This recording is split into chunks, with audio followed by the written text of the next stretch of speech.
दोस्तों, मैं हूं विशाल आजम। आज 24 अगस्त है। पाकिस्तान के army chief field marshal Asim Munir Iran के दारुल हुकूमत तेहरान का अहम दौरा कर रहे हैं। लेकिन सवाल यह है कि आसिम मुनीर ईरान क्यों जा रहे हैं? पाकिस्तान और ईरान, इनके बीच क्या पक रहा है, क्या चल रहा है?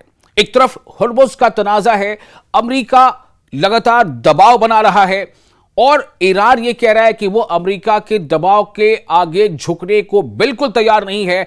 ऐसे में आसिम मुनीर का तेहरान यानी ईरान जाना कई सवाल को खड़े करता है। ईरानी वज़ारत ख़ारजा के मुताबिक यानी ईरानी मिनिस्ट्री ऑफ एक्सटर्नल अफेयर्स के मुताबिक इस दौरे का मकसद पाकिस्तान और ईरान के दरमियान ताउन को मजीद मजबूत बनाना और खित्ते में अमन व इस्तेहकाम के लिए मुशावरत को आगे बढ़ाना है।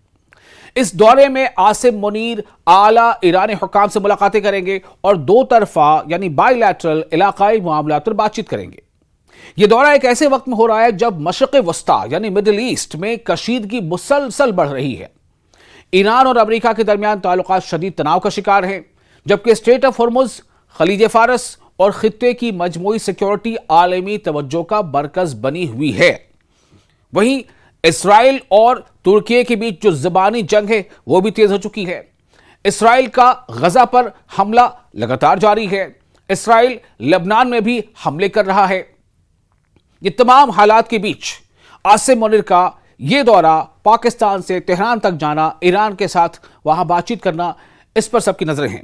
पाकिस्तान और ईरान तकरीबन 900 किलोमीटर तवील सरहद के जरिए 900 किलोमीटर तवील सरहद के जरिए एक दूसरे से जुड़े हुए हैं। दोनों ममालिक को सरहदी सलामती, दहशतगर्दी, स्मगलिंग और गैर कानूनी नकलो हरकत जैसे मुश्तरका चैलेंजेस का तो सामना है ही। इसलिए अस्करी और इंटेलिजेंस ताउन दोनों मुल्कों के लिए इंतहाई अहम समझा जाता है। अब आइए थोड़ा सा इसके पस मंजर में चलते हैं। गुज़िश्ता चंद बरसों में पाकिस्तान और ईरान के ताल्लुकात में उतार चढ़ाव देखने में आया है। सरहदी इलाकों में अस्करियत पसंद ग्रुपों की सरगर्मियों की बाइस कई बार दोनों ममालिक को मुश्तरका सिक्योरिटी इक़दामात करना पड़े हैं। ताहम दोनों मुल्कों की क़यादत मुसलसल ये मौक़िफ़ इख्तियार करती रही है कि इख्तलाफात को मुज़ाकरात यानी डायलॉग और ताउन के ज़रिए हल किया जाए। इस वक्त पाकिस्तान खित्ते में एक निस्बतन मुतवाज़न किरदार अदा करने की कोशिश कर रहा है। ईरान के साथ भी ताल्लुकात बरकरार रखे जा रहे हैं और खलीजी ममालिक यानी गल्फ कंट्रीज के साथ भी करीबी रवाबित मौजूद हैं। ईरानी वज़ारत ख़ारजा ने कहा है कि पाकिस्तान खित्ते में अमन और इस्तेहकाम के फ़रोग़ के लिए मुस्बत किरदार अदा कर रहा है। अब आपको ये थोड़ा समझाने की कोशिश करते हैं या समझने की कोशिश करते हैं हम सभी कि आखिर इसकी स्ट्रैटेजिक अहमियत क्या है। इस दौरे की पहली बड़ी अहमियत जोग्राफियाई है। पाकिस्तान जनूबी एशिया, वस्त एशिया यानी मिडिल एशिया और मशरिक़ वस्ता के संगम पर वाक़ है, जबकि ईरान खलीज फारस का, पर्शियन गल्फ का एक अहम मुल्क है।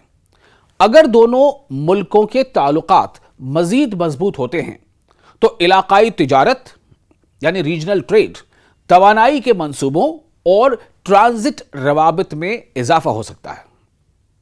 दूसरी अहमियत आबनाए हुर्मुज़ यानी स्ट्रेट ऑफ हुर्मुज़ से जुड़ी हुई है। दुनिया के तेल और गैस का बड़ा हिस्सा इसी समुद्री रास्ते से गुजरता है। हालिया कशीदगी के बायस यह रास्ता आलमी सियासत का अहम तरीन मौजू बन चुका है। इसलिए पाकिस्तान ईरान के साथ करीबी राब्ते रखकर खित्ते की सूरत हाल को बेहतर तौर पर समझना चाहता है। मिलिट्री अहमियत क्या है इस दौरे की? इससे पहले कि मैं आपको इसकी मिलिट्री अहमियत पर थोड़ी बात को समझने की कोशिश करूं, आप ये भी ध्यान में रखें कि पाकिस्तान, सऊदी अरब और तुर्की, इन तीन मुल्कों ने एक डिफेंस पैक्ट किया है, जिसकी भी काफ़ी चर्चा हुई थी। इस पर हमने कई वीडियोज़ बनाए हैं। और अब पाकिस्तान का ईरान के साथ इस तरह से मिलना जुलना, बातचीत करना, आपको याद होगा बीच में एक बार हमने इस पर बताया था आपको कि ईरान के एक आला हुकाम में से एक ने कहा था कि ईरान को और पाकिस्तान को, जो कि पाकिस्तान को कहा था कि आप एक इस्लामी दुनिया की बड़ी ताकत हो, तो इस्लामी दुनिया यानी मुस्लिम कंट्रीज की क़यादत जो है वो कहीं ना कहीं हमारी जिम्मेदारी बनती है। इस तरह की बातें सामने आई थी। चलिए अब आपको बताते हैं कि मिलिट्री अहमियत क्या है। फौजी नुक्ता नज़र से यह दौरा सरहदी सलामती, इंसदाद दहशतगर्दी, ताउन और इंटेलिजेंस शेयरिंग के हवाले से अहम है। पाकिस्तान और ईरान दोनों ऐसी तंजीमों से निमट रहे हैं जो सरहद के दोनों जानिब सरगर्म रहती हैं। इसके अलावा खित्ते में बढ़ती हुई कशीदगी के तनाजुर में अस्करी क़यादतों के दरमियान बराह रास्त राब्ता गलत फहमियों को कम करने और मुश्तरका सिक्योरिटी हिकमत अमली बनाने में मदद दे सकता है। दिफाई ताउन, बॉर्डर मैनेजमेंट और इलाकाई इस्तेहकाम के मामलात भी मुमकिना तौर पर मुज़ाकरात का अहम हिस्सा होंगे। तो मुख्तसर ये कि फील्ड मार्शल आसिम मुनीर का तेहरान दौरा सिर्फ एक रस्मी सिफारती मुलाकात नहीं, बल्कि खित्ते के बदलते हुए सिक्योरिटी माहौल में एक अहम स्ट्रेटेजिक पेशरफ्त है। इस दौरे के नतायज पाकिस्तान, ईरान और वसी मशरिक़ वस्ता यानी मिडिल ईस्ट में सलामती, सफारतकारी और इलाकाई तवाज़ुन पर असर अंदाज हो सकते हैं। इस मौजू पर आप अपनी राय हमें कमेंट बॉक्स में शेयर कर सकते हैं। आपको वीडियो पसंद आया हो तो लाइक और शेयर जरूर करें।